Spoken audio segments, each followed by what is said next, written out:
Tout d'abord, ouais, alors je me présente, Guillaume Guerrien, je suis avocat au barreau de Versailles, et j'exerce principalement, dans la défense des personnes vulnérables, heu, sur les thématiques du droit du handicap, du droit de la santé, et bon, des mesures de protection de manière générale.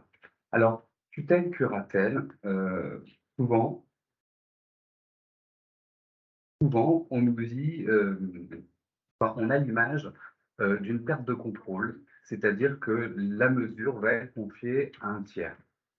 On en a peur, mais il faut savoir que, ces mesures, le principe, c'est que, la mesure de protection doit être enfin, il y a une priorité familiale qui est inscrite dans le code et dans la législation.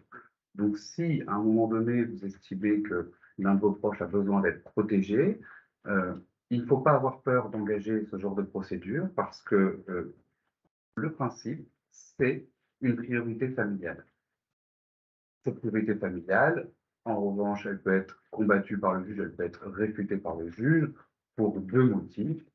S'il y a une mésentente manifeste dans la famille, des sœurs, des frères qui ne sont pas d'accord sur la mesure de protection adoptée ou sur les intérêts du majeur à protéger, et donc dans ces cas-là, le juge va privilégier une personne tierce qui, elle, sera indépendante et qui va pouvoir exercer, la mesure de manière beaucoup plus, sereinement.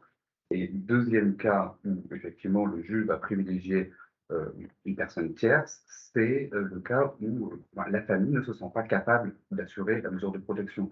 Donc si jamais vous ne vous sentez pas capable, de le faire, il n'y a pas de difficulté à ce sujet-là, le juge, va nommer un, tuteur tiers. Alors moi, je travaille beaucoup avec, des tuteurs, on va dire, professionnels, que ce soit des tuteurs privés ou, en association tutélaire.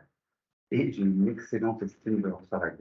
Je peux le voir au quotidien, ce sont des professionnels qui connaissent, l'ensemble de l'environnement, des majeurs protégés. C'est-à-dire qu'ils ne connaissent pas uniquement le droit, mais ils connaissent également aussi, toutes les aides qui peuvent leur être apportées que, une personne, famille, un tuteur familial pur ne connaîtrait pas forcément. Et donc du coup, les mesures de protection, sont beaucoup plus efficaces lorsqu'elles sont, exercées par des, professionnels qui connaissent l'ensemble de l'environnement. Ils connaissent les structures d'accueil, ils connaissent les droits exacts pour demander à la, maison départementale des personnes handicapées, ils connaissent exactement aussi, toutes les aides sociales que l'on peut demander.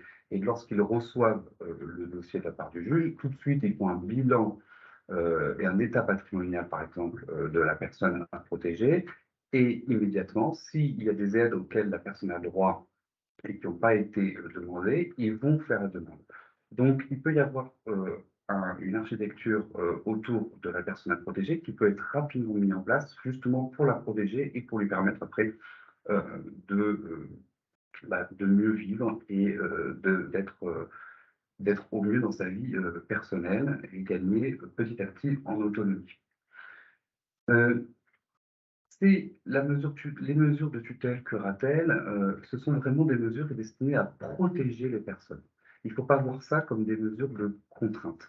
Si on met en place une mesure de tutelle, de curatelle, c'est qu'à un moment donné, enfin, il a ça a été diagnostiqué que la personne à protéger devait être protégée parce qu'elle avait des difficultés, notamment cognitives, qui ne lui permettaient pas d'assurer au mieux ses intérêts dans sa vie quotidienne. Et partant de là, on lui, administre, on lui enjoint un protecteur. Et ce protecteur va veiller, c'est l'article 415 du code civil, c'est le premier article, qui gère la tutelle et curatelle. Il va veiller à l'intérêt de la personne et au respect de ses droits fondamentaux. C'est vraiment l'article qui va irriguer l'esprit de la mesure de protection et le protecteur va devoir à chaque fois veiller à l'intérêt et aux droits fondamentaux de la personne. Donc c'est pas du tout une mesure destinée, hem, à contraindre, mais c'est vraiment une mesure destinée à protéger. Alors, dans quelles conditions on peut mettre en place une mesure de tutelle curatelle? C'est à un moment donné où on se rend compte qu'un membre de notre famille ou un proche, rencontre des difficultés. Il va commencer à faire des achats, qui ne sont pas dans ses intérêts. Il va commencer à prendre des décisions qui manifestement, posent, des difficultés. Donc dans ces cas-là, on peut s'interroger sur le fait de savoir si ça serait pas bon pour cette personne qu'elle soit protégée. Alors ce n'est pas, une volonté, d'une seule personne, hein, de dire, «Toi, tu dois être sous mesure de protection». Il y a une procédure rigoureuse qui est mise en place et qui est destinée justement à veiller à, cette, à ce que la liberté de la personne soit toujours sauvegardée. Alors cette mesure, elle est simple. Lorsque vous estimez qu'une personne doit être protégée, il faut aller, saisir, donc voir un médecin, ce qu'on appelle un médecin inscrit. Donc c'est une liste, qui est dressée par le procureur de la République, dans, la compétence territoriale du lieu d'habitation de la personne protégée, et ces médecins-là sont indépendants, autonomes, ils connaissent parfaitement, les situations, des personnes, fragiles et vulnérables, et ils vont pouvoir dresser un certificat médical. Ce certificat médical, alors qui est secret, que vous n'allez pas, dont vous n'allez pas pouvoir avoir connaissance, mais le médecin va quand même vous orienter pour vous dire si il estime que la personne doit être protégée ou pas. Ce certificat médical va spécifier si il y a une altération des facultés cognitives de la personne. Et il va en spécifier le degré. C'est-à-dire, oui, cette personne, effectivement, elle a des difficultés d'ordre intellectuel qui ne lui permettent pas de prendre toutes les bonnes décisions dans sa vie quotidienne. Et le médecin va dire, bon, est-ce que cette personne doit être simplement assistée pour des actes simples de la vie quotidienne ou est-ce que vraiment elle doit être représentée?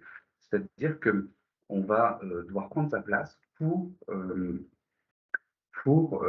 prendre des décisions de sa vie quotidienne. C'est-à-dire que ça, c'est vraiment être à la place de la personne.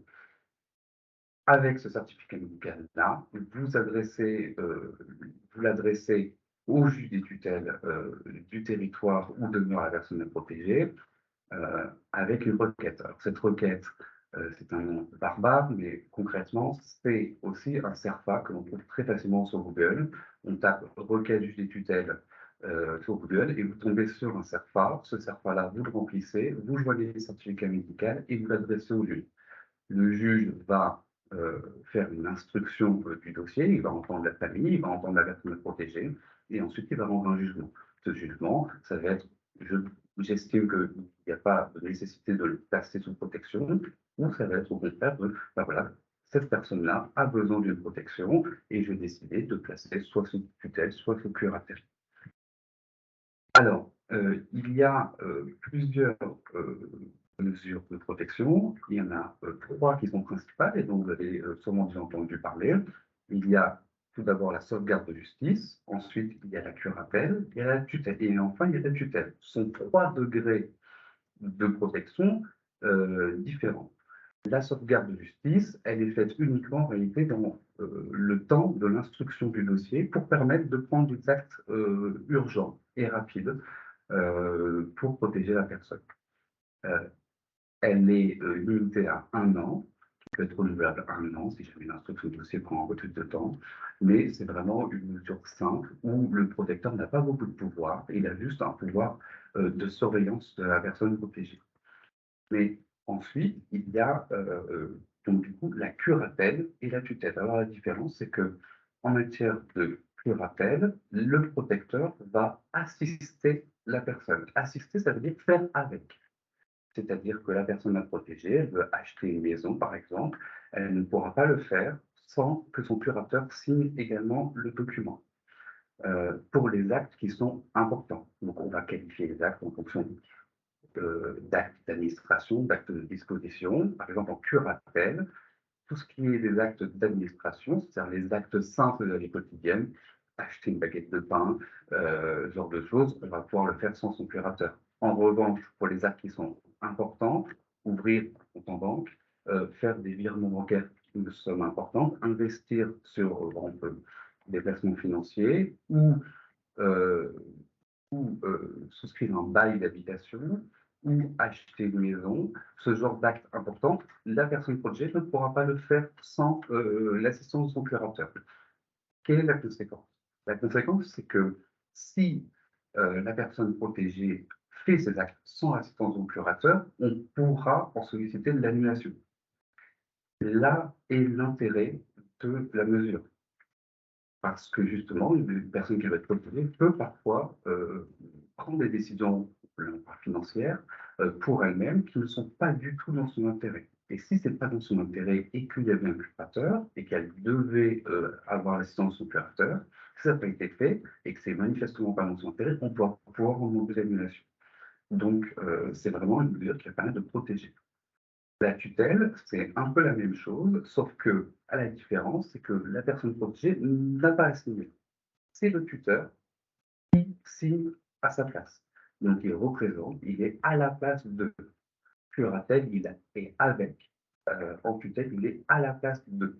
Donc, pour tous les actes que j'ai cités précédemment, c'est le tuteur qui seul va les prendre, va signer et va permettre, comme ça, de pouvoir euh, représenter la personne à protéger. Vous avez peut-être aussi entendu parler de l'habilitation familiale et du mandat de protection future. Alors, l'habilitation familiale, c'est pareil que la tutelle, hein, ça va être la même chose, mais c'est une mesure, en fait, c'est une procédure qui est beaucoup plus rapide. Parce que l'habilitation familiale, en fait, on la demande parce qu'il n'y a aucun conflit dans la famille. Tout le monde est d'accord pour protéger une personne. Tout le monde est d'accord sur le projet à mener avec cette personne. Et donc, par conséquent, le juge va considérer que c'est bien pour la personne d'être placée sous habilitation familiale. L'intérêt pour la famille, c'est qu'elle ne va pas avoir de compte à rendre au juge tous les ans, comme en matière de tutelle ou curatelle. C'est une procédure allégée qui a les mêmes effets que la tutelle et qui va permettre à la famille d'avoir une mesure de protection pour l'un de ses membres, par exemple, de manière beaucoup plus rapide. Mais ça, c'est une mesure qui a été créée récemment dans la loi, qui permet de faciliter, d'accélérer du coup la protection des personnes, à la seule condition qu'il y ait une osmose dans la famille. Le jour où il n'y a plus d'osmose dans la famille, effectivement, on va saisir le juge des tutelles pour expliquer la difficulté et une décision pourra être prise par le juge des tutelles en nommant un tuteur, etc. Bon, mais l'intérêt de l'application familiale, c'est que c'est une mesure en réalité plus rapide, qui a les mêmes effets que la tutelle et qui est moins contraignante. Dans la protection future, qu'est-ce que c'est? C'est une personne, alors là on parle de schizophrène, qui sait qu'elle est atteinte par la maladie, qui aujourd'hui va très bien, est autonome, elle prend des décisions qui correspondent tout à fait à ses intérêts, mais qui a conscience, au fond d'elle-même, qu'un jour, elle pourrait ne plus avoir les mêmes capacités et perdre en autonomie. Dans ces cas-là, elle va aller voir un notaire avec une personne proche de sa famille et lui dire au notaire, voilà, si un jour je ne vais plus bien, que mes capacités intellectuelles et cognitives diminuent, que je perds en autonomie, je souhaite que cette personne devienne ma tutrice, par exemple.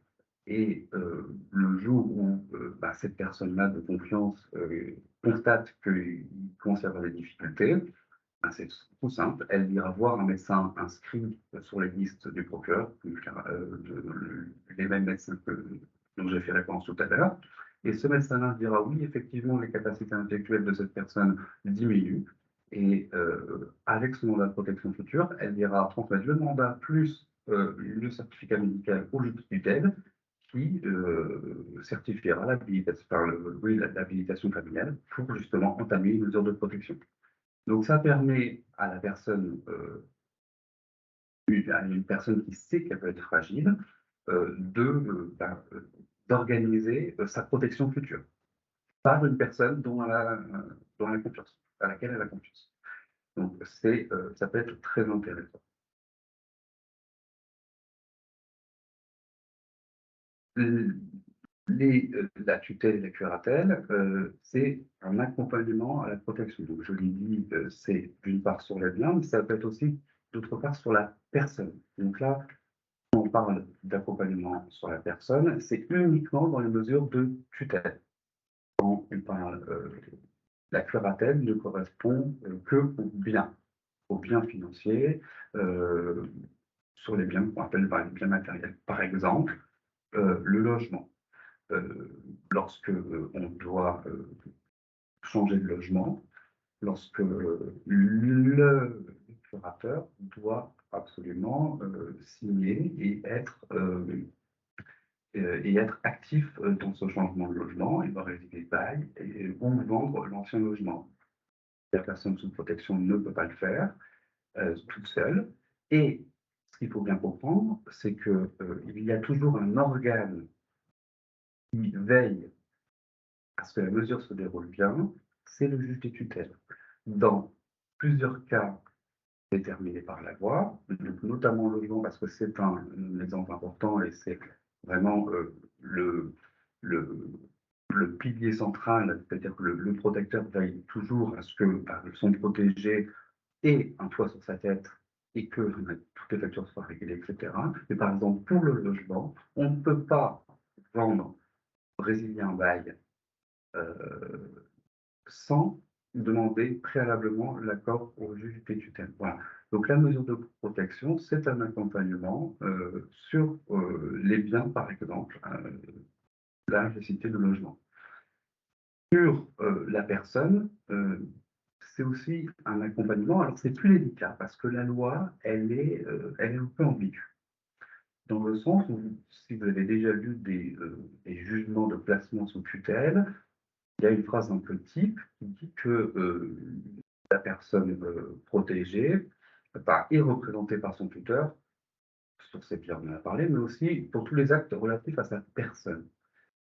Donc, à la lecture de ça, on pourrait se dire, ben, je représente, donc je fais à la place de. En réalité, c'est pas si simple parce que le Code civil nous dit dans l'article qu'il y a une sphère d'autonomie de la personne protégée et que cette sphère d'autonomie, dans les choix qui lui sont strictement personnels, doit être respectée si sa volonté, si elle est en mesure d'exprimer sa volonté. Ça peut être donc du coup pour les soins au quotidien avec ce médecin. Ça peut être aussi lorsque la personne doit signer par exemple, un projet de vie, un projet pédagogique, ou choisir son logement, ou choisir qui a le droit de lever dans l'habilité, ou de choisir où est-ce qu'elle veut aller, etc. Tout ça, ce sont des éléments où, en réalité, le tuteur n'a pas vraiment son mot à dire si la personne est en mesure de pouvoir faire un choix seul. Et c'est là où il peut y avoir un contentieux, il peut y avoir des abus, il faut être réveillé. C'est qui décide que la personne protégée est en mesure de faire son choix seul. Puisque, quand même, initialement, s'il a été placé sous mesure de protection, notamment la tutelle, c'est que ses capacités intellectuelles et cognitives sont très altérées. Donc, il y a un équilibre à trouver et l'intérêt d'avoir un tuteur, s'il ne peut pas forcément aller contre la volonté de son majeur protégé, il doit être informé. Parce que s'il n'est pas informé, il ne peut pas exercer son rôle de contrôle ou d'assistance de la personne, de son protégé. J'ai eu le cas cette semaine d'une maman qui m'a appelé parce qu'elle a été tutrice de sa fille, donc là on parle de trisomie 21, mais c'est quand même une maladie, c'est pas exactement pareil que la schizophrénie, mais c'est quand même une maladie qui atteint gravement les capacités cognitives et intellectuelles. Donc, c'est un peu similaire dans le mode de raisonnement, c'est-à-dire que la personne, son directeur de foyer, lui a fait signer tout un projet de vie, un projet pédagogique, et notamment avec une grande partie sur un accompagnement à la sexualité. Euh, Son enfant est revenu le soir en disant j'ai signé quelque chose, mais je ne sais pas quoi. Ah. Et la maman, qui est tutrice, elle n'était pas informée. Et en sa qualité de tutrice, je lui ai dit qu'effectivement, elle avait le droit d'être informée.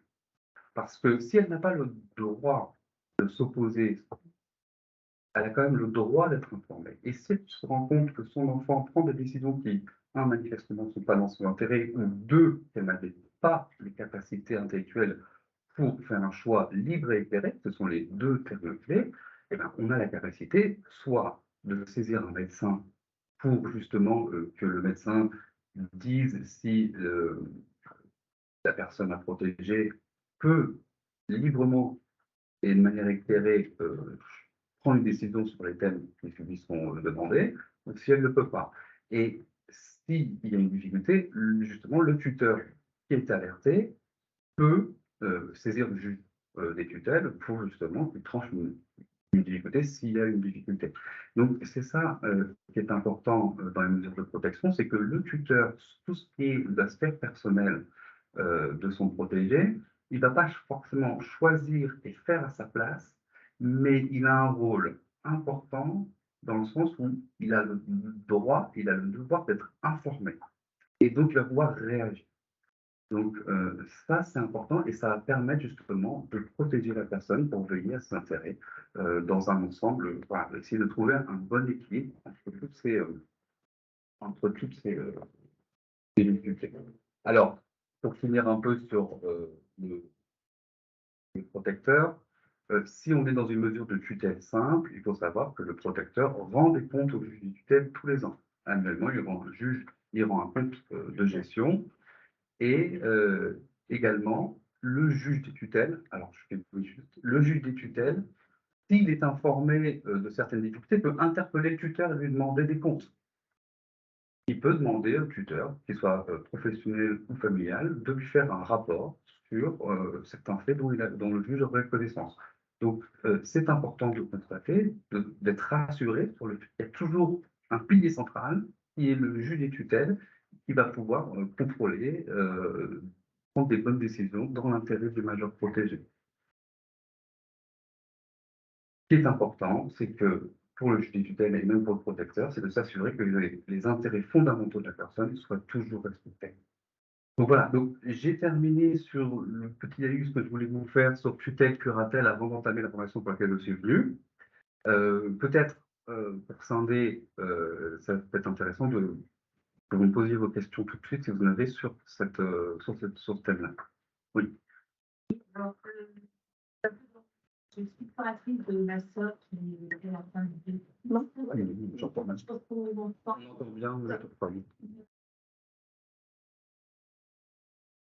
Et concernant, enfin, qui concerne, une fois que les sanctions, enfin, le juge, et non pas tous les ans, alors est-ce que c'est parce que c'est une curatelle, ou est-ce que ça dépend du juge, ou est-ce que, voilà. Sur le temps de la protection. Ouais. Alors, le compte, c'est tous les ans.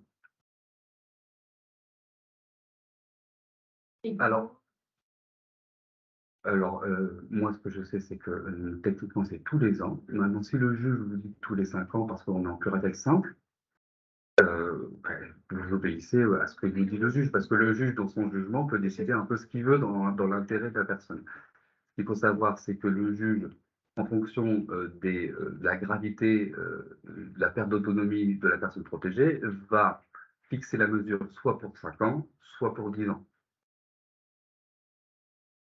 C'est pour le temps, et puis en fonction de le protecteur, avant le terme des 5 ans ou avant le terme des 10 ans, doit faire une demande de renouvellement. Pour faire la demande de renouvellement, il faut saisir un médecin comme inscrit, qui va nous dire si la mesure peut cesser. C'est-à-dire que la maladie a été résorbée, que la personne a retrouvé de l'autonomie, ou si elle doit continuer. Ou dernier cas, si elle doit s'aggraver. Par exemple, on a commencé avec une mesure de curatelle, toute simple, et on se rend compte que, on parle de schizophrénie, que la maladie s'aggrave, que les capacités intellectuelles et cognitives s'aggravent, et que par conséquent, la mesure de protection, pour qu'elle soit efficace, elle doit passer d'une curatelle simple à une mesure de tutelle, où l'on va vous représenter. Est-ce qu'il y a d'autres questions sur les questions? Est-ce que les mesures tutelle ou curatelle, mais curatelle en particulier, sont facilement réversibles? C'est-à-dire? C'est-à-dire qu'au bout d'un moment, on se rend compte que c'est peut-être plus approprié à l'état de la personne. Est-ce qu'il est facile d'arrêter la mesure de curatelle? Est-ce que c'est compliqué comme procédure? C'est tout simple. Il suffit de saisir le juge du tutelle. Donc c'est un courrier simple, mais celui-ci doit être accompagné d'un certificat médical, toujours lui, qui va justifier que la mesure n'a plus aucun intérêt pour la personne. Et ça, on peut le faire à tout moment. Et on peut le faire aussi à l'inverse. C'est-à-dire qu'à tout moment, le curateur, parce que là on parle d'aggravation, peut, s'il estime que la mesure n'est pas suffisante, solliciter l'aggravation de la mesure auprès du tutelle, sur la foi d'un certificat médical qui est circonstancié, pour faire passer la mesure de curatelle à une mesure de tutelle. Mais c'est toujours le juge qui va décider. Donc c'est simple, mais il faut le justifier. C'est-à-dire que c'est pas parce que vous estimez que ça va être comme ça. Toute personne qui a un intérêt, en premier lieu, le protecteur, le curateur ou le tuteur, ça peut être aussi un membre de la famille, ça peut être aussi un ami très proche. Et ça ne peut pas être non plus le voisin 3 rues plus loin qui voit la personne une fois tous les mois. La personne elle-même, évidemment, qu'elle peut demander, elle peut le demander seule et elle peut le demander seule sans l'assistance ou la représentation de son curateur, parce que ça fait partie quand même des droits fondamentaux sur lesquels on ne reviendra pas. Et à ce moment-là, le certificat, c'est le certificat médical du médecin qui avait été consulté. Ça peut être un autre médecin. Les textes exigent un certificat médical d'un médecin inscrit. Alors, je précise, mais si c'est un simple renouvellement de la mesure sans aggravation, ça peut mettre un médecin traitant. Mais les juges de tutelle font quand même du zèle, et c'est vrai que c'est un peu plus protecteur. Ils exigent souvent que ce soit un médecin qui soit inscrit sur les listes, donc spécialisé un peu dans la compréhension des maladies cognitives. Oui. J'ai bien compris au niveau de la protection des biens. Ça, j'ai bien compris ça. Oui. Mais le reste, j'ai pas compris parce que c'est un flou quand même un peu. Oui, c'est compliqué. Oui, c'est compliqué, mais c'est même dangereux, je crois. Non, c'est pas dangereux. Moi, ça me pose problème. Ça me pose problème pour certaines curatelles de tutelle. C'est ça. Et je veux dire qu'à un moment donné, le tuteur, il peut être informé. Oui. Il peut ne pas être informé.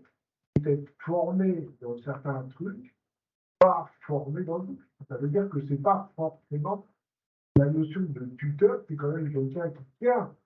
Oui. Là, dans les biens, j'ai bien compris. Ouais. C'est évident. C'est moi. Genre, En fait, pour faire très simple, un curateur, il n'a aucun droit, aucun pouvoir sur la sphère personnelle. Le tuteur, lui, comme il représente, il a un droit à être informé. Et ce droit à être informé va lui permettre de réagir et ou d'assister la personne dans ses choix. Par exemple, en matière de consentement aux soins, si on prend le cas d'une personne qui est en mesure d'exprimer un choix, le tuteur doit s'assurer que la décision a été prise conformément à ses intérêts et que la décision a été prise de façon libre et éclairée par la personne qui le protège. Voilà, c'est son devoir au tuteur et c'est son rôle. Et là où je trouve effectivement que la loi n'est pas claire, c'est qu'on donne un rôle au tuteur, un rôle d'assistance, un rôle de, de veille, mais ce rôle d'assistance ou de veille ne peut s'exercer que si, au préalable, il a été informé de la situation. Et à mon sens, le tuteur, il a le droit de demander à un médecin, à un directeur d'établissement, les documents que son protégé va devoir signer. Ça ne veut pas dire qu'il va pouvoir dire non, il ne signe pas, mais ça veut dire qu'il peut être informé et que s'il se rend compte qu'il y a une difficulté, il peut faire ce que j'ai dit tout à l'heure, c'est-à-dire saisir le juge des tutelles, etc. C'est un peu plus clair ou c'est toujours. Non, c'est toujours aussi flou parce que. Mais c'est bien parce que je sais que. Ah oui, mais la compétence, ça c'est autre chose. C'est important. Oui, il y a un individu. À un moment donné, est-ce que c'est les biens ou l'individu qu'on s'occupe des biens ou de la... C'est les deux. C'est les deux. Ah ouais, C'est les deux quand mon tutelle, c'est les deux. Mais parce que ça peut être intimement lié, si vous voulez. Je donne un exemple. Une personne qui est dans un logement et qui doit aller dans un établissement médical pour sa santé, un autre établissement. La personne, le tuteur, il va devoir prendre des dispositions par rapport à son ancien logement. Donc, est-ce qu'il va devoir aussi payer, par exemple, le nouvel établissement dans lequel doit être... Tout ça, c'est bon. Oui, mais donc, oui, mais quand même, Non, c'est pas- ouais, mais il y a un lien intime Mais entre... on part quelque chose du logement. Ah ouais, parce que le logement, pardon, je vous donne, je vous dis qu'il y a un lien entre les deux. Ah ben, il y a un lien entre les deux sur lequel il faut trouver l'équilibre. Par exemple, si vous êtes dans un établissement particulier pour soigner votre protégé et que cet établissement coûte cher, vous allez peut-être devoir vendre le logement pour payer. Donc en réalité, la décision personnelle de la personne à protéger est aussi un peu liée au fait de ses finances. Et donc, il y a un lien forcément entre les deux. Par exemple aussi, Le bien-être de la personne, elle n'est pas primée. c'est pas forcément lié au logement. C'est pas lié forcément au logement, mais Mais c'est quand il il y a fort. Bien sûr. Et là, je vous donne un cas qui est important, c'est le cas de parfois, on peut prendre une décision qui est importante pour notre protégé, mais ça coûte de l'argent. Donc, à un moment donné, non, mais on peut pas, parfois, il y a des décisions qui sont personnelles et qu'on va pas pouvoir prendre, ou que, il faut avoir comment dire, une vision globale de la situation. Comment? la protection, elle suffit. Non, mais Moi, je veux il y a une insuffisance au niveau de l'individu en telle. Excusez-moi, je juste me permettre. Je comprends pas. Ouais, une insuffisance au niveau de au niveau des besoins quotidiens, c'est ça? Oui, c'est ça. Mais qu'est-ce que vous appelez les besoins quotidiens? Non, au niveau du médical, au niveau du bien-être, comme mental, La tutelle générale. Attendez, posez la Au question. point de vue médical, en fait. Oui. En fait, oui, la tutelle met un cadre juridique, d'abord financier, et après, ça fait aussi justement à la personne. Bien sûr. Mais il faudrait des personnes qui soient une forme de tutelle, et qui soient plus proches de la personne, en fait, et qui va s'occuper de son bien-être. Alors, pour cette question-là, c'est simple. C'est simple. Le principe, c'est que c'est la personne protégée qui décide. Si on se rend compte qu'elle n'est pas capable de prendre une décision libre et éclairée, il faut demander au juge des tutelles un pouvoir spécial pour pouvoir la représenter dans les actes de soins. Et là, du coup, la personne n'aura plus de décision à prendre, c'est son protecteur qui prendra. Mais parce que le juge des tutelles l'a expressément décidé ainsi. Donc, c'est possible en réalité. Mais là où il faut veiller, c'est fondamental à comprendre, c'est que avant tout, c'est le choix de la personne. Et donc, vous, en tant que protecteur, votre rôle, c'est de veiller à ce qu'il puisse faire un choix libre et éclairé. Si vous estimez qu'il peut faire un choix libre et éclairé, vous suivez ce choix-là. Si vous estimez qu'il ne peut pas faire ce choix libre et éclairé, vous saisissez le juge des tutelles pour qu'il vous permette de prendre des choix, de prendre des décisions à faire. Est-ce que former au médical, en fait? C'est extrêmement compliqué.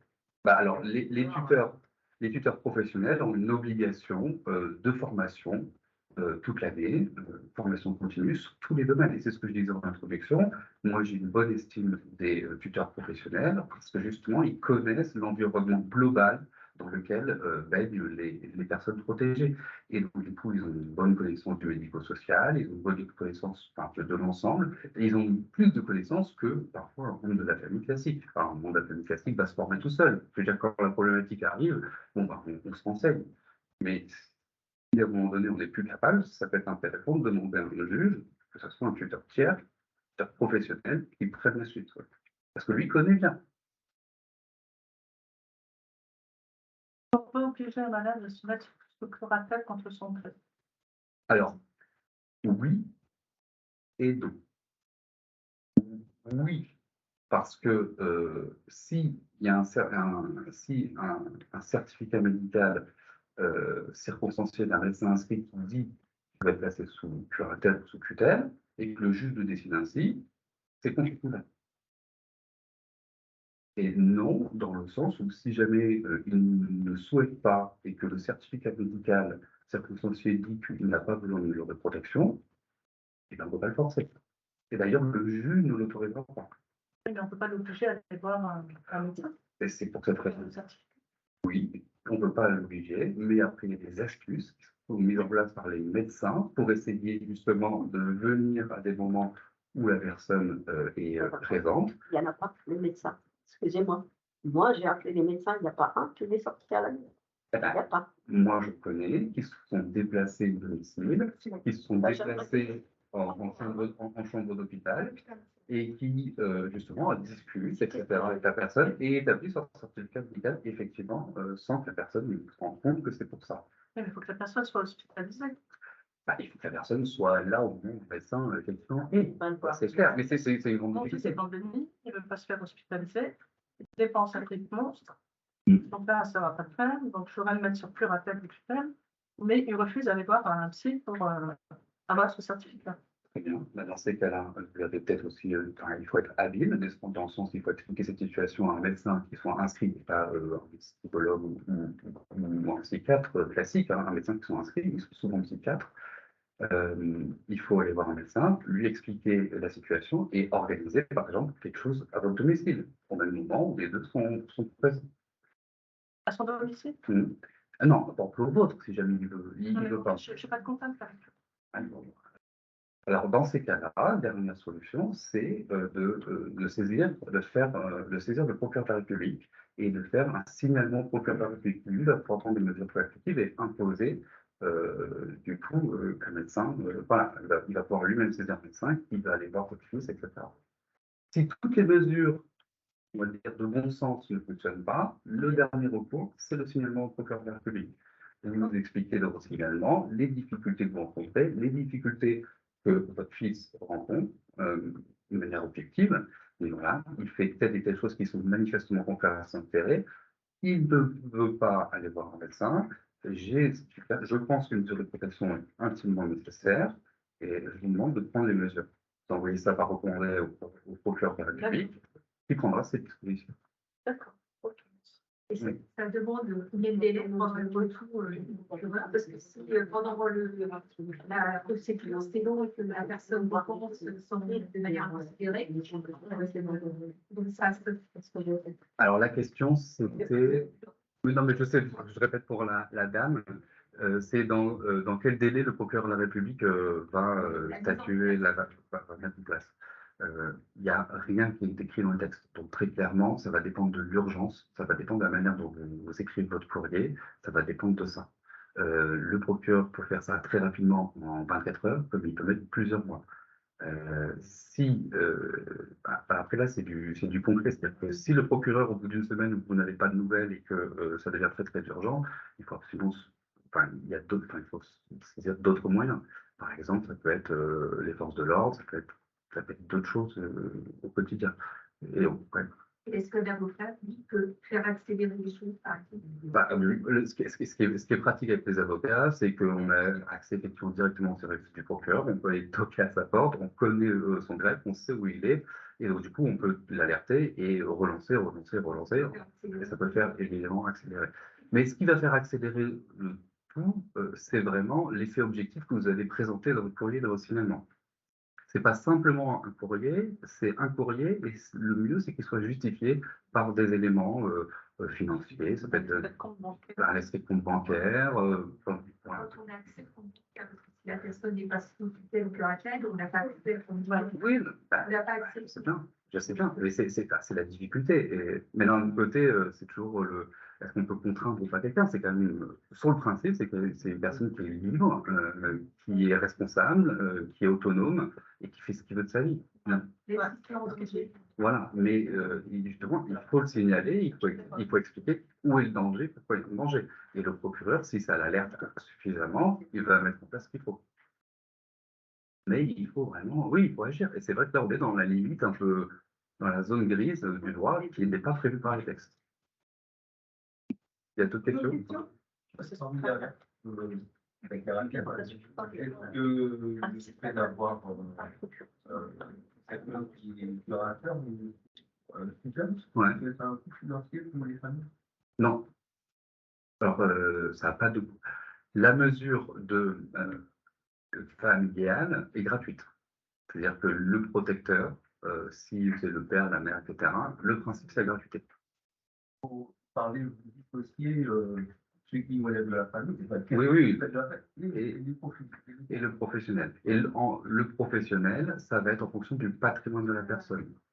Si c'est un professionnel qui est nommé par le juge, il y a tout un circuit financier sur lequel je ne connais pas, mais ce que je sais sur le principe, c'est que le professionnel va être payé directement par l'État. Sauf si le patrimoine est important, qu'il y a des actes très importants à faire, etc., il peut y avoir effectivement une prise en charge par la personne elle-même de son protecteur.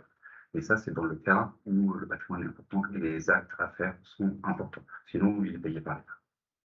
C'est par exemple, c'est à peu près l'ordre de 200 ou 300 euros tous les mois qui tombent dans la poche du curateur ou enfin, du professionnel pour s'occuper de cette personne.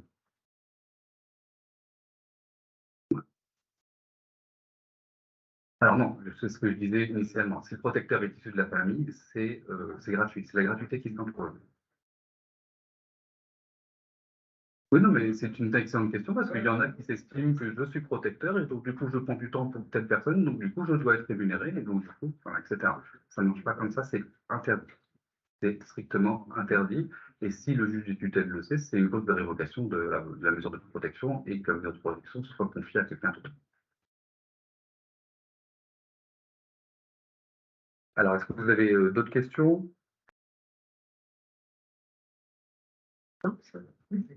Oui, allez-y. La curatelle simple, la curatelle renforcée?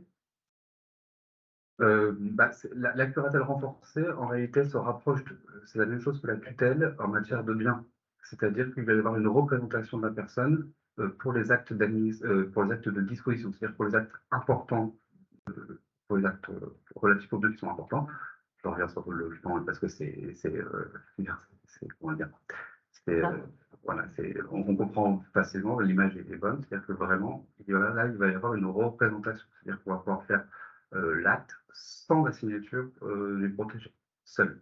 Le curateur, en curatelle renforcée, va pouvoir faire l'acte seul. En curatelle simple, il est avec une assistance, c'est-à-dire qu'il signe les deux signés. Oui. Ah non, la tutelle, non. C'est mesure de curatelle simple, mesure de curatelle renforcée, mesure de tutelle.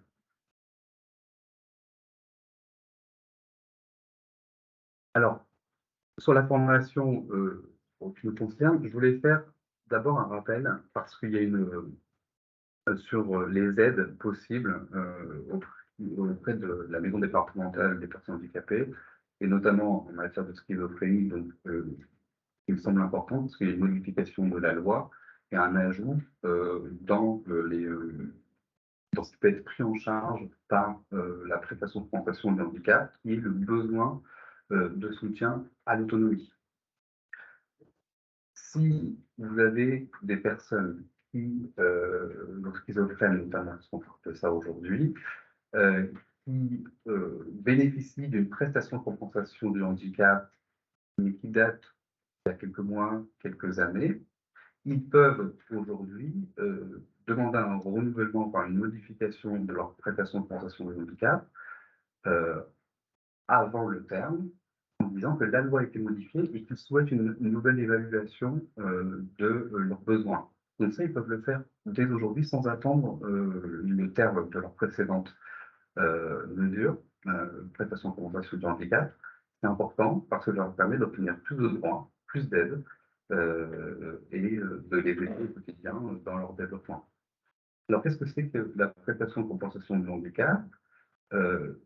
C'est une aide qui est attribuée par la MDPH et qui va pouvoir financer des prestataires qui vont venir à domicile pour certains actes particuliers, aider la personne au quotidien, la surveiller, faire sa toilette, la prise de médicaments. Il y a plusieurs volets qui sont pris en compte. Par exemple, si la personne a besoin d'aménager son véhicule, il peut y avoir un financement qui peut être fait pour ça. Si la personne, en raison de son handicap, fait des déplacements qui sont exceptionnels, ils pourront être pris en charge dans le cadre de cette prestation du handicap. Également, il peut y avoir une aide animalière qui peut être mise en place. Voilà. Il y a plusieurs volets sur lesquels, s'il y a des besoins, la maison départementale des personnes handicapées peut attribuer des droits et notamment une aide financière. Donc c'est important. Comment on l'obtient, cette prestation de compensation du handicap? Alors il y a deux conditions. Soit on présente une difficulté absolue dans la réalisation d'une activité de la vie quotidienne.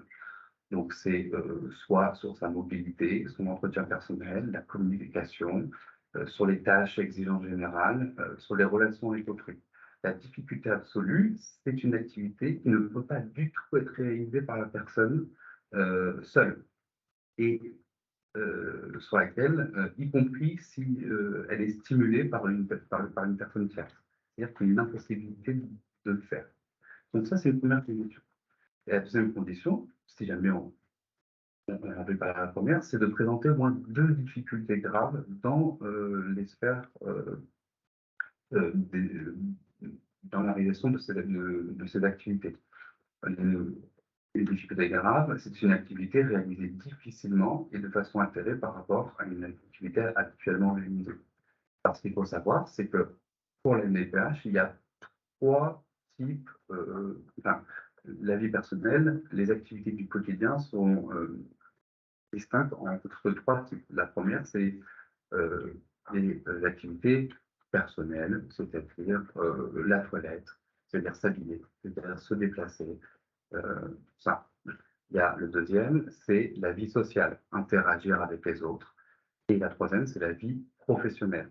Donc, si il faut, pour obtenir une prestation de compensation dans le cadre, il faut soit présenter une difficulté absolue dans l'un de ces thèmes, soit 2 graves dans 2 de ces thèmes.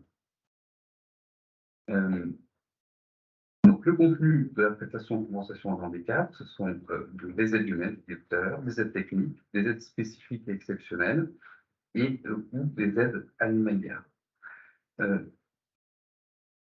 Avant de continuer de faire un focus sur l'aide humaine, je voulais faire un point qui me semble fondamental parce que moi, c'est ce que je remarque dans les dossiers que j'ai à traiter et c'est ce qui change tout pour les personnes qui ont besoin d'une aide auprès de MDPH, c'est comment remplir le certificat médical type MDPH. Lorsque vous faites une demande à la MDPH, vous remplissez 2 CERFA. Un premier qui est le projet de vie, vous devez expliquer qui vous êtes, ce que vous voulez faire, etc. Et le deuxième, ça va être un certificat médical type, donc qui est sous forme de CERFA, que vous allez faire remplir par votre médecin. Et la manière dont ce certificat médical type est rempli va tout changer dans l'attribution des droits que vous réclamez. Dans ce certificat médical type, pour chaque activité, pour chaque besoin quotidien, ils sont tous classés, hein, et il faut que le médecin coche A, B, C ou D.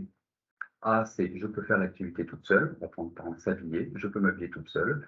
B, c'est je peux m'habiller toute seule avec des difficultés, mais je reste seule à le faire. D, c'est je ne peux pas m'habiller seule sans l'aide d'une personne. Il y a quelqu'un qui nécessairement met ma chemise. Et D, c'est je ne peux pas faire toute seule du tout. Même avec l'assistance d'une personne, c'est très compliqué. Il faut vraiment une grosse stimulation. Lorsque vous allez voir votre médecin d'expérience, le médecin remplit ça en 15 minutes. Les entretiens sont extrêmement courts, et donc le médecin vous pose la question simplement, est-ce que vous êtes seul? Et vous allez pouvoir peut-être parfois répondre, ben oui, mais lorsque vous venez après un entretien avec moi, vous dites, mais j'ai été refusé au premier droit, et qu'on discute, on se rend compte qu'effectivement, vous savez que vous êtes seul, mais vous mettez 45 minutes à le faire. Vous mettez un temps beaucoup plus long. Et en réalité, ce que le médecin a coché B, parce que vous lui avez dit j'ai des difficultés, ça mérite un D. Et je vous alerte là-dessus parce que c'est fondamental. Pour les personnes schizophrènes, il peut y avoir des cas qui sont importants, c'est notamment s'orienter dans le temps et dans l'espace. Quelqu'un qui dit bah oui, je sais m'orienter dans le temps, je sais venir ici, il n'y a pas de difficulté. En réalité, il a mis 2 heures de plus que tous les autres parce qu'il n'a pas vu qu'il soit rassuré, ou alors il a été accompagné par quelqu'un d'autre, etc. Et ça mérite des C ou des D dans le certificat médical type. Si vous dites au médecin, bah oui, je sais m'orienter dans le temps, et il va cocher A ou B, mais du coup, la conséquence, c'est que pour la MDPH, il n'y a pas de difficulté à ce niveau-là. Et s'il n'y a pas de difficulté, il n'y a pas de droits qui sont attribués derrière. Donc, il faut être extrêmement vigilant sur comment remplir son certificat médical type. Au moment où on le remplit, ce certificat médical, on est à nu. C'est le moment où il ne faut pas essayer de se mettre en valeur. Il faut vraiment essayer de dire, voilà, mes difficultés concrètes au quotidien, ce sont celles-là.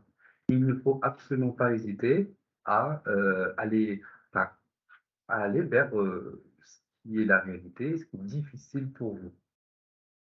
Parfois, on a envie de se mettre, les personnes handicapées, je pense que pour les personnes schizophrènes, c'est un peu la même chose, d'essayer de se montrer toujours son meilleur jour. Lorsqu'on remplit ce certificat médical-là, il faut supprimer ce mauvais réflexe et il faut vraiment se présenter sous son jour le plus défavorable. Si vous n'avez, faut se mettre dans l'hypothèse ou dans la peau, dans la situation où vous n'avez pas d'aide humaine. Il n'y a personne qui vous aide. S'il n'y a personne qui vous aide et que vous n'avez pas vos orientations dans le temps, le médecin va cocher D et ça vaut D. Et un D, ça va vous permettre d'obtenir soit un taux d'incapacité plus élevé, supérieur à 80%, soit effectivement de faire dire à la MDPH qu'il y a des difficultés qui sont graves dans votre vie quotidienne et grâce à ça, vous allez pouvoir bénéficier de la prestation de compensation de handicap. Si votre certificat médical, en réalité, il n'y a que des B, des A qui sont cochés, et puis de temps en temps, il y a un petit CE, ça ne va pas suffire. Vous allez être rejeté du bénéfice de cette aide, alors que vous pourriez en avoir légitimement le droit. Donc, je vous invite, il faut vraiment avoir une vigilance extrêmement profonde là-dessus, parce que moi, les juristes des MDPH, mais effectivement, en fonction de ce qui est coché, ça change pour la personne. Et que si jamais vous joignez ce certificat médical type MDPH et que vous joignez également d'autres certificats médicaux, des médecins que vous suivent habituellement ou de comptes rendus médicaux qui attestent de difficultés au quotidien, il doit y avoir une cohérence entre les deux. Et s'il n'y a pas de cohérence, la MDPH va se référer au certificat médical type. C'est vraiment la base. C'est-à-dire que tout le reste vient en complément, mais ce qui va déterminer, ce qui fait référence pour la MDPH, c'est ce certificat médical. Donc, il ne faut pas hésiter, entre guillemets, à le charger. Si jamais, alors je finis juste sur un point qui est important, et je pense que pour les personnes schizophrènes, ça peut être important, c'est la sphère professionnelle. Dans le certificat médical type MDPH, vous verrez que le thème sphère professionnelle est extrêmement réduit. C'est la dernière page et ça fait même pas un tiers de la page. On a une toute petite case, mais là-dedans, c'est extrêmement important. Il faut évidemment cocher que votre handicap a des conséquences sur votre vie professionnelle. Et là, il y a une case dans laquelle il faut absolument écrire, si c'est la vérité, on ne demande pas de mentir, mais il faut que le médecin, ou il ne faut pas hésiter à dire au médecin, par exemple, votre travail, si vous en avez un, vous pouvez le réaliser que difficilement, et que par exemple, vous ne faites qu'un mi-temps, que en réalité, vous ne pouvez pas être concentré plus de 3 ou 4 heures. La conséquence, c'est que l'MDPH, s'il y a ça qui est écrit explicitement dans le certificat médical, va se rendre compte d'une difficulté importante. Et ça, c'est une condition pour obtenir un droit à la PCH notamment, ou obtenir une restriction substantielle à l'emploi, qui est une deuxième condition pour obtenir l'AH, donc l'allocation aux adultes handicapés.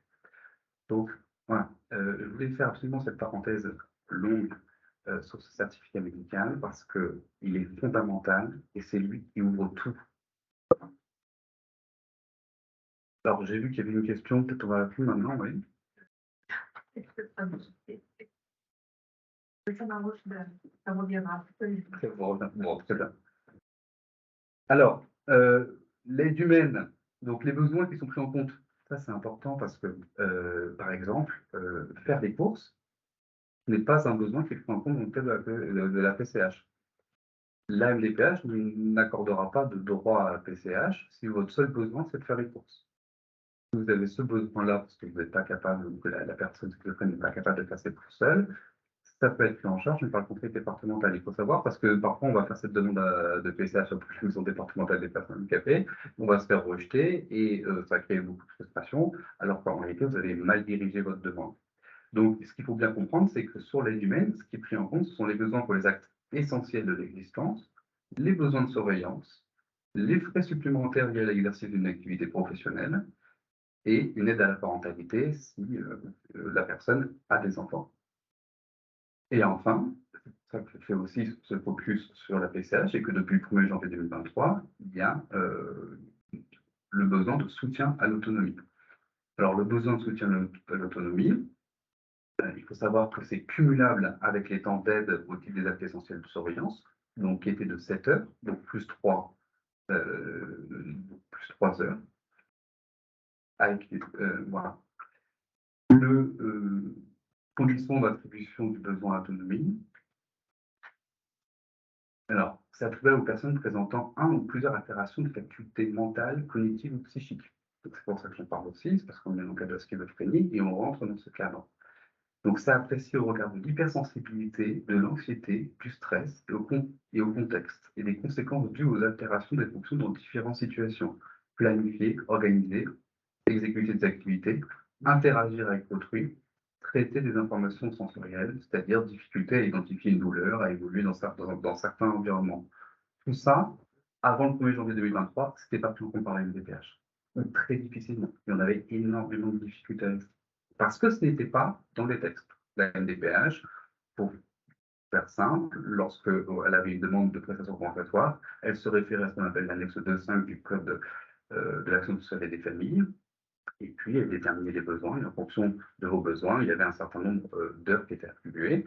Tout ce que je viens de citer là, planifier, organiser, interagir avec autrui, ce n'était pas dans l'annexe 2.5. Voilà, donc ça a été intégré spécifiquement pour les personnes ayant des altérations, des fonctions mentales, cognitives ou psychiques. Et ça, c'est à partir du 1er janvier 2023. Donc, je me répète, si vous avez précédemment un PCH, vous pouvez demander une actualisation de votre PCH en demandant une nouvelle évaluation de vos besoins. Il y a du coup d'autres aides attribuables sur lesquelles je vais passer rapidement parce que vous connaissez, mais bon, il y a l'AAH, qui est une aide financière qui est destinée à assurer un revenu minimum. Il y a la reconnaissance de qualité de travailleur handicapé. Il y a, je pense que vous en avez entendu parler ce matin, les SAMSA et les SAVS. Toutes ces aides-là que je viens de citer, il faut en faire une demande à la MDPH. C'est elle qui va notifier une orientation SAMSA, une orientation SAVS pour mettre en place ensuite l'aide, donc l'aide donc à domicile, l'aide en suivi médico-social, qui va permettre du coup de gagner en autonomie et de pouvoir assurer mieux et seul sa vie quotidienne. Ensuite, je voulais vous parler. Je voulais demander en plus Oui. de la demande d'APH, du coup, y penser. Il faut y penser, ça fait partie des projets de vie, ça fait partie des demandes concrètes, etc. Qu'il faut demander à la MDPH. Si vous ne demandez pas d'orientation SAMSA ou SAVS, vous ne l'aurez pas. Oui. Semblait, alors je ne sais pas si vous avez qualité. Une fois qu'on a déposé le dossier, la MDPH imposait une visite chez des médecins agréés par la MDPH. Des médecins donc, qui ont un avis indépendant du médecin qui suit la personne, qui pourra mettre en cause le diagnostic que le médecin en question ne connaît pas la situation et que vous saurez bien la personne devant le médecin, ça peut être contradictoire avec sa pathologie réelle. Donc, est-ce que c'est toujours d'actualité et si ça contredit les diagnostics posés par les médecins qui suivent la personne, comment ça se passe? Beaucoup de questions en une. Alors, il n'y a pas d'obligation par la MDPH de faire suivre, enfin de faire d'imposer des contrôles par des médecins en fait, qui font partie de leur structure. Néanmoins, dans certains cas, quand ils ont des doutes ou quand ils ne savent pas, ils vont demander justement des examens médicaux complémentaires pour justement discuter avec la personne pour essayer de mieux déterminer les besoins. Donc ça, je sais que c'est possible. Et si on ne répond pas aux convocations de ce médecin-là, ils peuvent le prendre en compte dans leur décision finale pour attribuer ou refuser l'aide. Donc c'est toujours préférable d'aller à ces consultations-là. Ça, c'est évident. Et si ça contredit le diagnostic, il faut savoir pourquoi. Et ensuite, il faudra, si jamais on n'obtient pas les droits infinis, il faut faire un recours et aller voir d'autres médecins, etc. Donc, voilà, c'est le seul moyen. Mais je sais que ça pose de grandes difficultés parce que ces médecins-là, ils font leur rapport dans votre dos. Vous ne connaissez pas ce rapport. Ça se fait dans le cadre d'une réunion d'un cabinet ou de manière assez informelle. Et la MDPH qui va avoir l'avis de ce médecin-là, nous, la personne, son avocat, on n'a pas accès à cet avis. Et cet avis prédomine par rapport Non. du médecin, c'est réellement la personne qui la connaît et qui connaît les bénéfices. Non, non, il ne prédomine pas, mais ce qui est fondamental, c'est le certificat médical type dont j'ai parlé tout à l'heure. Mais il peut être pris en compte cet avis par la Commission des droits et du soutien de l'autonomie effective. Donc, il faut y aller parce que quand ils proposent justement un rendez-vous avec un médecin, c'est qu'ils veulent soit ils ont un doute, soit ils veulent affiner les besoins parce que dans le certificat médical ou dans le projet de vie, ce n'était pas assez clair. Donc, il ne faut pas en avoir peur, mais il faut y aller. Il faut savoir que ce médecin-là va avoir un avis qui peut être important, qui va pouvoir être dit en commission. Donc, il faut l'avoir en mémoire, il faut l'avoir en tête pour pouvoir justement mieux gérer ce rendez-vous médical. Ce que la difficulté, c'est qu'il ne connaît pas la personne, il n'a pas toutes les données, il n'a pas les notions. Et c'est pour ça qu'il faut faire attention à ce qu'on dit. Je suis tout à fait d'accord, c'est très clair. Si par exemple dans votre certificat médical, vous avez dit je suis incapable de me repérer dans le temps et dans l'espace, que le médecin vous dit, mais souvent ils ont des petites questions comme ça qui sont extrêmement piégeuses. Et comment vous êtes venu ici? Bah, j'ai pris le métro, j'ai pris le bus, etc. Bah, dans ces cas-là, c'est contradictoire avec ce qui a été dit. Donc attention. Pas en confiance, ça peut être plus de vie d'avant, ça peut pas à l'aise pour communiquer, donc ça peut altérer la vie de Oui, mais ce médecin, son avis n'est pas, ne prime pas. Donc ça, c'est quand même important. Ce qu'il faut bien comprendre, c'est que maintenant, ces médecins-là même sont quand même contraints par la loi qui a spécifié que justement le besoin à l'autonomie, avec les troubles psychiques, etc., qui sont mieux pris en compte. Et donc, s'ils les remarquent, effectivement, ça va aller dans le sens de la personne qui est. Et que du coup, tout ce qui est personnalité schizophrène, notamment, tous ces médecins-là sont formés maintenant à ces nouvelles maladies, ils sont mieux formés aux maladies, on va dire, d'ordre cognitif. Ça va prendre un peu de temps, mais c'est l'idée. Si vous faites bien votre certificat médical, type, normalement, vous ne passerez pas par cette case médecin. Vous passerez uniquement par la case de l'équipe pluridisciplinaire qui viendra à domicile évaluer les besoins de la personne. D'où l'intérêt de bien remplir ce certificat médical dont j'ai parlé tout à l'heure. Ouais, des points. Dans en train de dire qu'il y a une majoration pour la vie autonome. Oui. Est-ce que c'est lié par rapport à la MDPH? Il a deuxième question qui est est-ce qu'il peut y avoir des cumuls? Alors, la majoration pour la vie autonome, si je ne me trompe pas, c'est une aide de 150 €, quelque chose dans les environs, pour les personnes qui bénéficient de l'AAH à taux plein. Donc, ça se cumule et c'est pour les personnes qui restent à domicile. Voilà, c'est une petite aide en plus qui est attribuée automatiquement, on n'a pas besoin de la demander, si la personne est à domicile et si la personne a l'allocation d'adulte handicapé à taux plein. Parce que mon fils, il a travaillé en ESA pendant un moment, ils lui ont retiré Oui, parce qu'il n'avait plus la hache à peu plein. mais moi j'ai même eu des cas qui sont encore plus graves que celui-là. C'est une personne qui avait 50 € sur un livret d'épargne, qui lui rapportait 15 € par an d'impôt. Il y a eu une différence sur son AH à quelques centimes. Je crois qu'à 10 centimes près, il n'était pas à taux plein. Donc on lui a supprimé, donc on a fait un recours, etc. Donc là, c'est auprès de la CAF, en expliquant l'esprit du texte. On a fait valoir l'esprit du texte et la CAF l'a remis, la majoration. Mais de fait, on a dû batailler. Si c'est pas taux, si c'est je sais pas, à taux plein, c'est-à-dire même à 1 ou 2 €, alors là, les 10 ou 15 centimes, c'est encore pire, ça peut être supprimé, effectivement. Mais pour répondre à votre question, cette aide à l'autonomie, si la hache est à taux plein, elle est attribuée automatiquement. La question des cumuls. Oui, mais ça se cumule avec la hache. Avec d'autres aides, si par exemple le proche il reprend son travail, est-ce que les aides de la MDPH sont cumulées Alors, j'ai pas compris. Tu as un proche aidant, bah, après, le malade lui-même, quoi, il reprend, il est ah oui, bah, dans la famille. et ben alors, si il reprend son travail, s'il a un revenu supérieur à 10 000 euros, son âge sera supprimé. Et s'il a un revenu inférieur, son âge sera maintenu, mais il ne sera pas à taux plein. Ouais. Une question par rapport au fait que parfois les personnes ne sont pas conscientes et ne veulent pas forcément dire qu'elles posent locale. Pourtant, il faut remplir le dossier MDPH.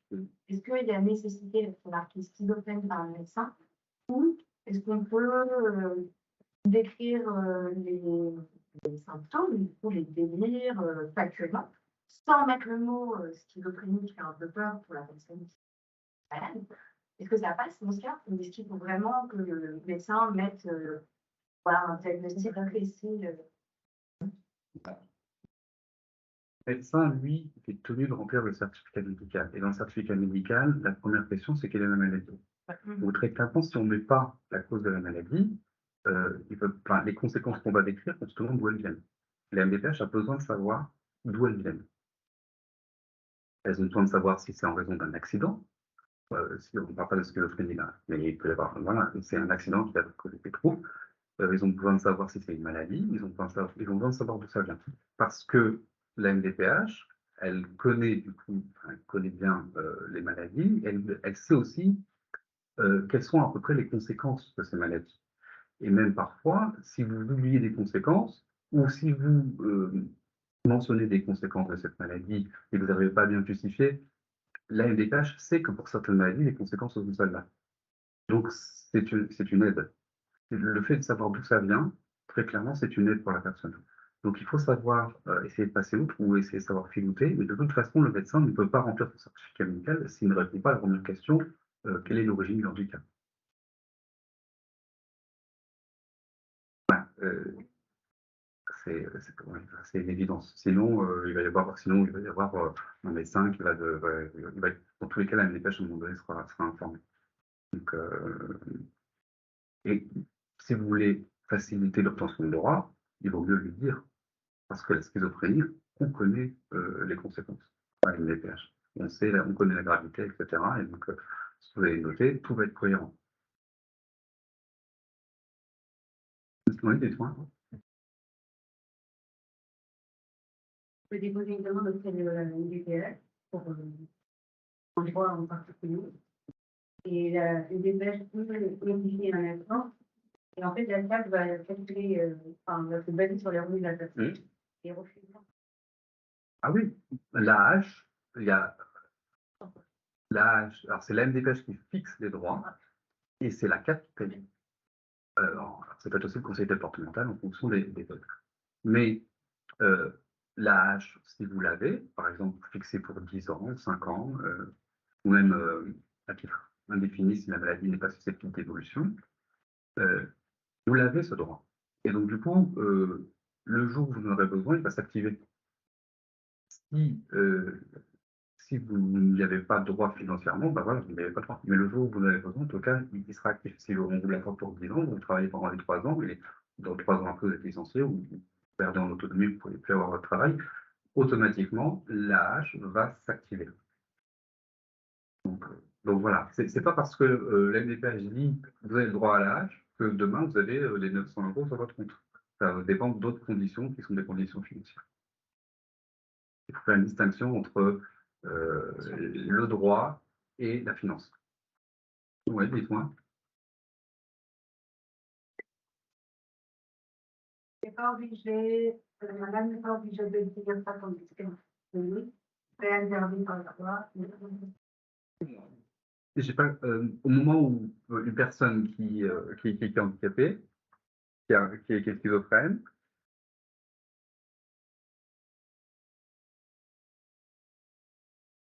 Elle n'est pas obligée de le dire. Il n'y a pas d'obligation de manifester sa maladie, ça c'est clair.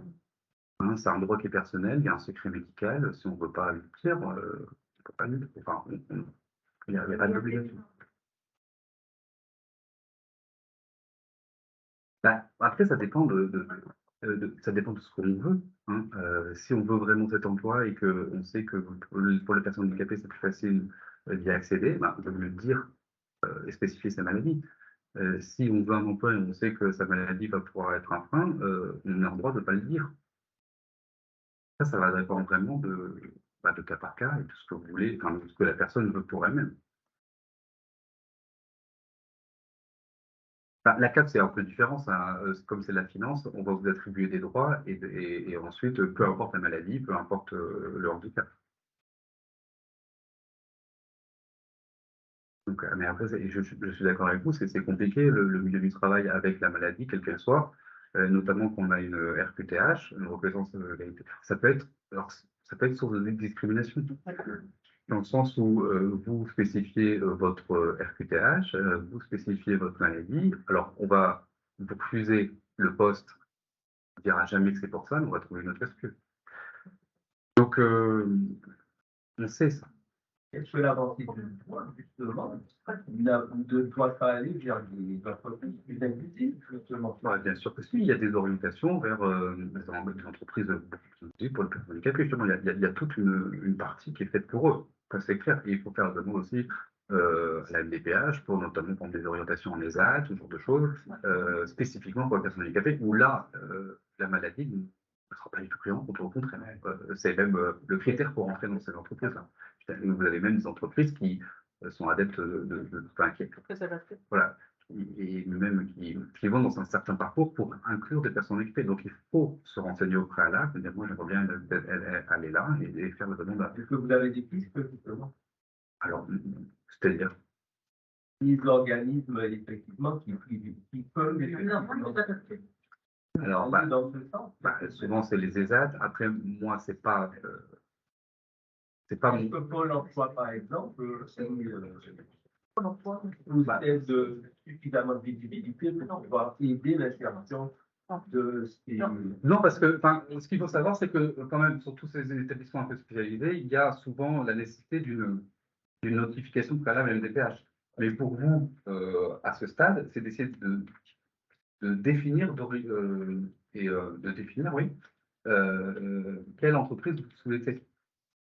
Vous avez, euh, vous avez vu que cette entreprise-là pourrait vous convenir, et donc, si c'est une entreprise privée, vous allez directement postuler. Si c'est un ESAT, par exemple, il faut demander la notification MDPH au préalable. Il y a des quotas dans les administrations. Oui, bon, après, il y a pas mal de choses qui se font, effectivement.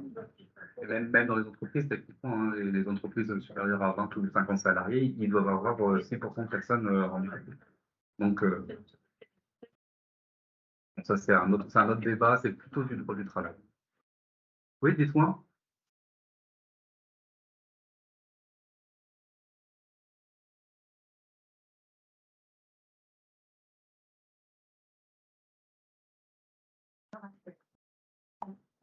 Même s'il y a quand même des conséquences. conséquences qui sont... Les critères, justement, et bon, vous faites bien, c'est une excellente question.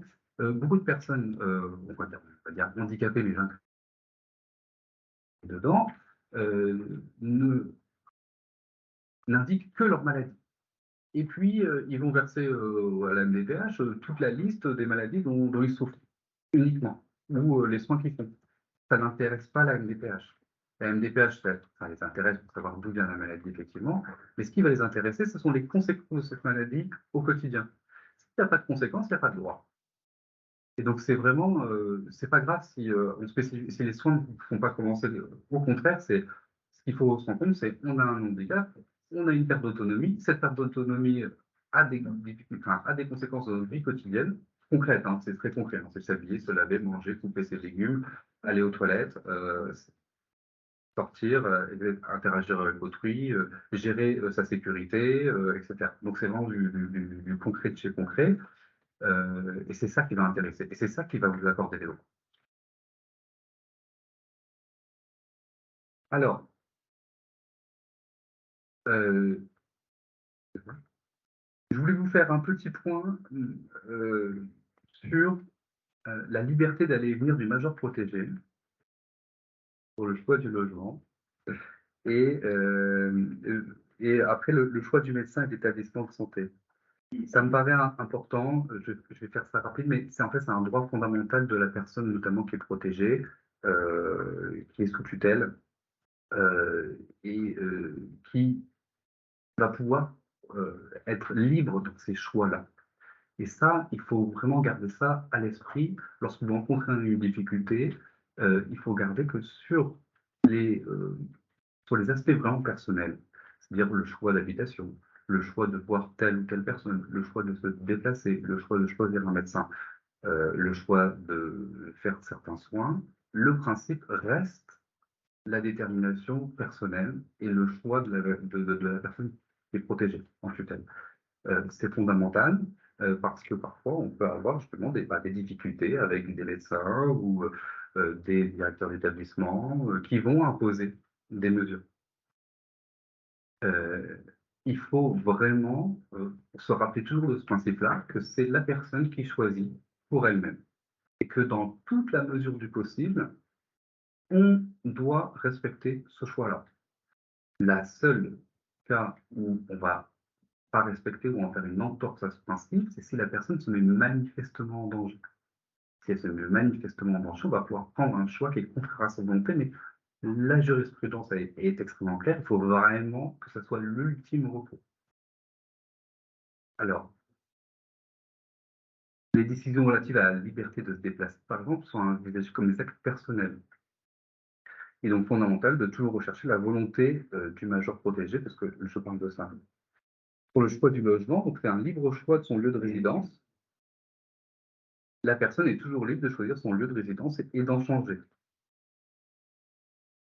S'il y a une difficulté, c'est le juge des tutelles qui va arbitrer entre le respect du choix de la personne protégée et le souci de préserver son autonomie, sa protection, sa sécurité. Il faut distinguer, et c'est toujours un peu la même chose, même en soins, c'est est-ce que la personne est hors d'état d'exprimer sa volonté ou pas. Si elle est hors d'état d'exprimer sa volonté, le tuteur doit assurer la préservation du logement de la personne protégée, trouver un correspondant à son intérêt. Et tout à l'heure, on parlait du tuteur, de ses responsabilités, de ce qu'il devait faire, de ce qu'il pouvait faire. Voilà. Là, on est dans un cas très concret où le fait d'avoir un tuteur va protéger cette personne-là. Parce qu'à un moment donné, elle ne peut plus exprimer sa volonté. Et donc, si, par exemple, la question du logement se pose, c'est le tuteur qui décide et qui choisit à la place d'eux. Si l'état de santé de la personne protégée nécessite son orientation en établissement, par exemple en raison de troubles psychiques, il est impératif de recueillir au préalable l'avis de la personne protégée et ensuite de la conseiller au mieux et pour la conseiller au mieux. En matière de liberté de déplacement, le principe, c'est que la personne protégée ne peut être contrainte de limiter ses déplacements ou demeurer en un lieu par son curateur ou son tuteur. On ne peut pas dire à une personne qui est protégée, tu restes là parce que c'est bien pour toi. Si la personne veut se déplacer, elle peut se déplacer.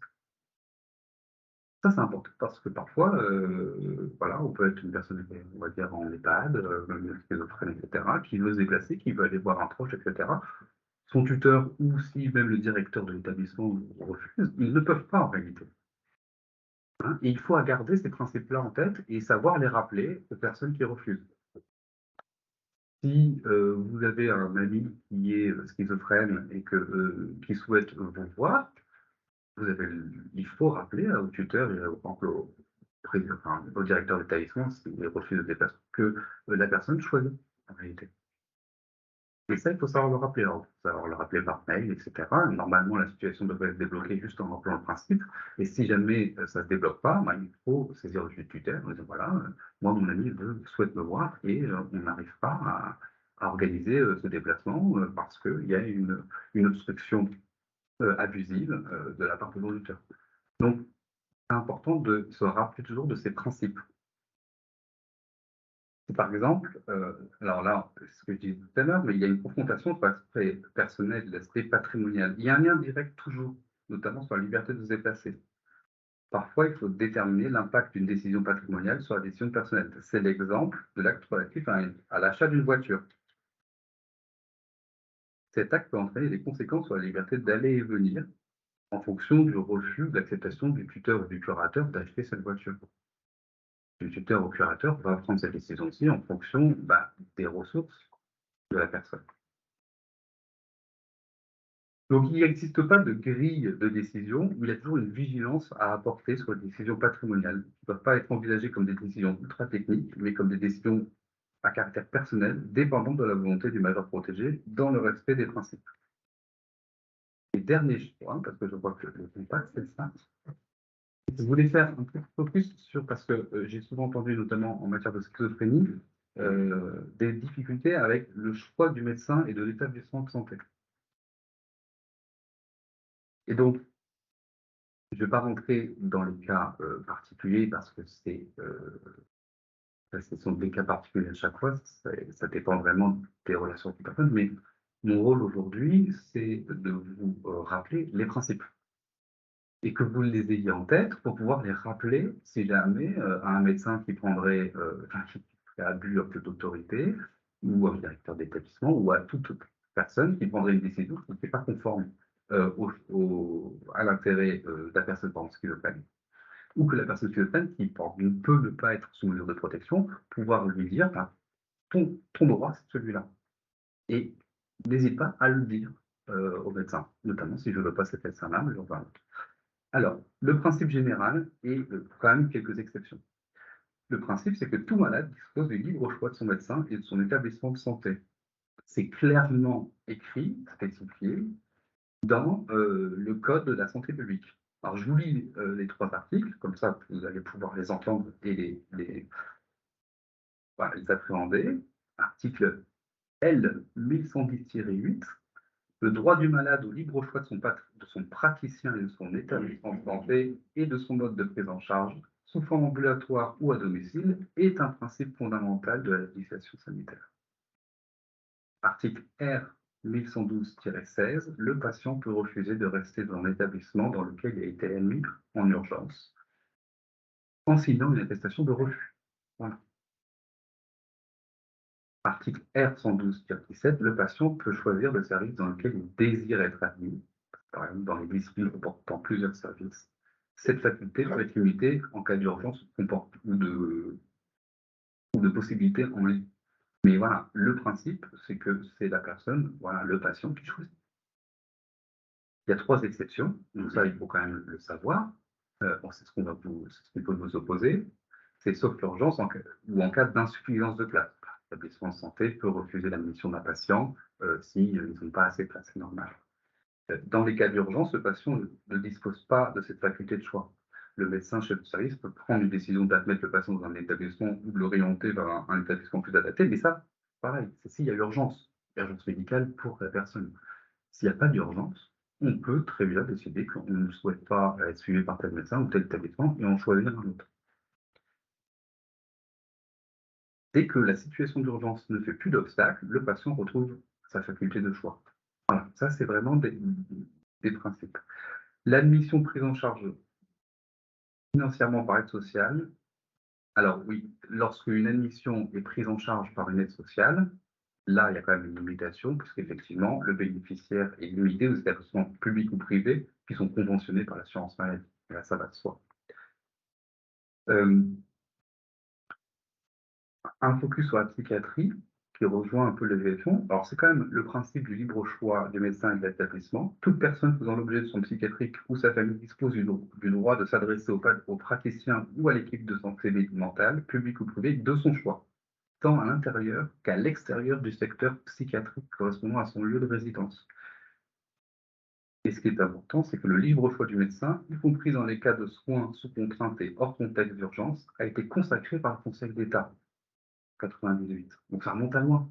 Ça remonte à loin et nos médecins ou psychiatres parfois l'oublient. Par secteur? Comment?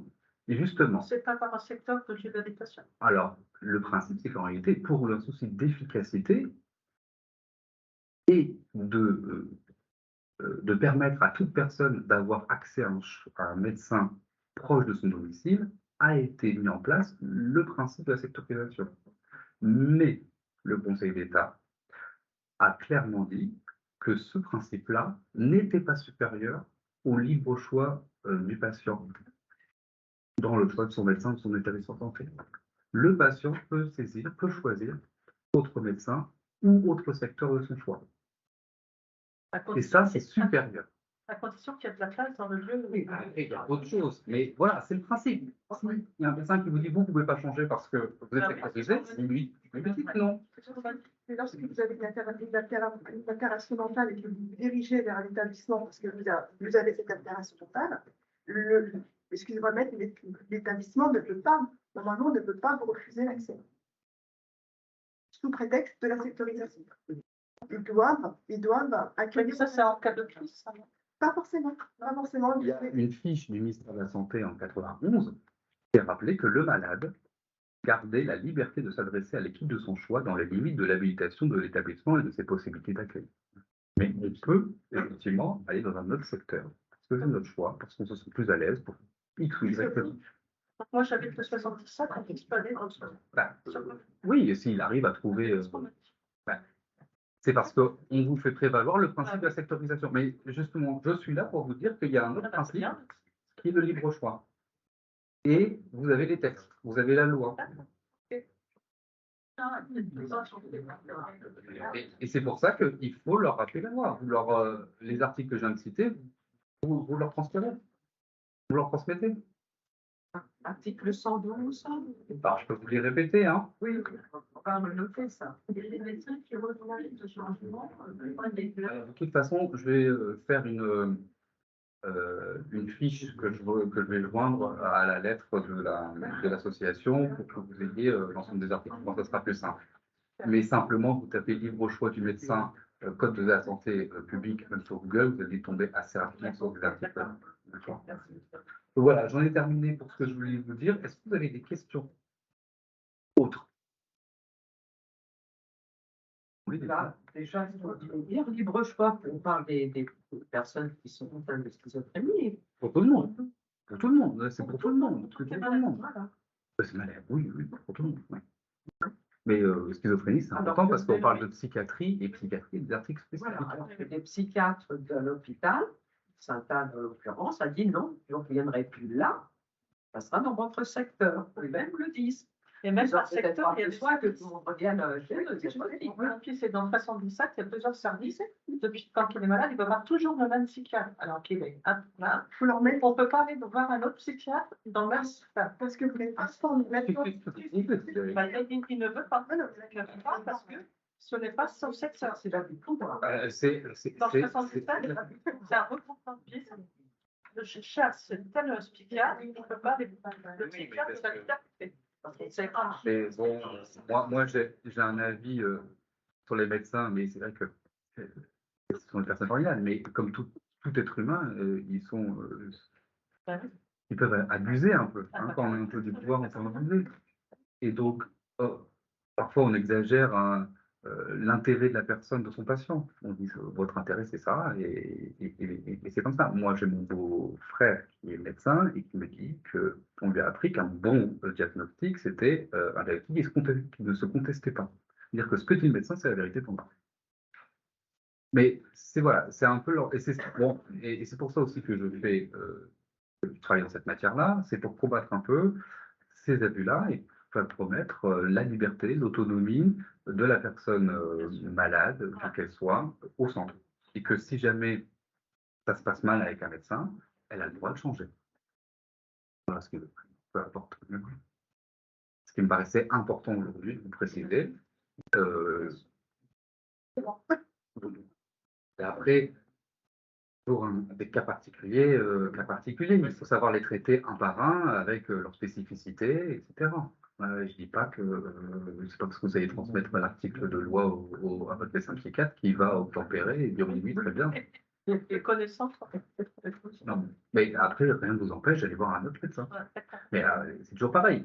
En fait, vous allez avoir un droit d'accès à un médecin de proximité, c'est ce que dit la loi. Et si vous en choisissez un autre et que l'autre accepte, vous avez le droit de changer. Hein, et c'est sûr qu'un autre médecin peut aussi. Les médecins, ils sont aussi libres eux-mêmes d'accepter ou non une patientèle. Hein, il ne faut pas oublier ça. C'est comme un avocat, il est libre ou non d'accepter un dossier. C'est parce que vous venez de voir que je suis obligé d'accepter. D'accord? Donc c'est un peu la même idée. Vous avez des questions? Voilà, on va terminer. D'accord.